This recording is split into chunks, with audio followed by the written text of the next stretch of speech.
Ами е страхотно вдъхновение за живота и затова реших да си направя пластична операция на носа.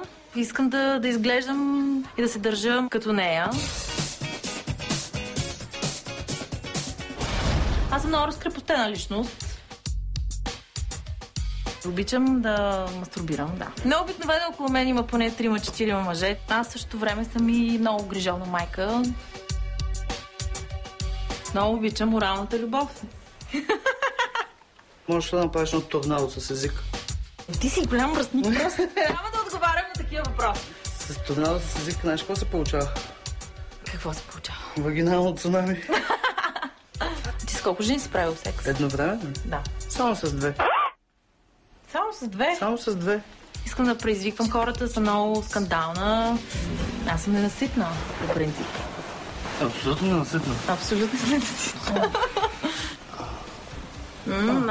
Трябва по-хард. Аз по-хард.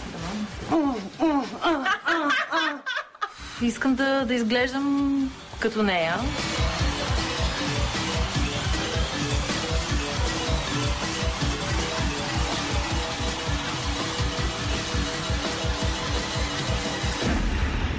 С Мадона да започнем.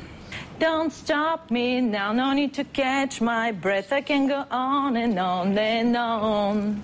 When the lights go down and there's no one left, I can go on and on and on.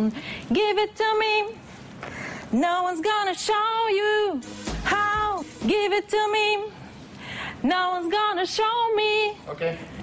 Според мен си постигна целта. Целта на всеки, който се явява в този формат, извън желанието му да продължи нататък и да го дават по телевизията. Но няма как да продължиш нататък. Просто силите са неравни. Съжалявам. Няма как да продължиш напред. Благодаря ви. Успех. Всичко хубаво. Успех. След като загря в легло с българската Мадона,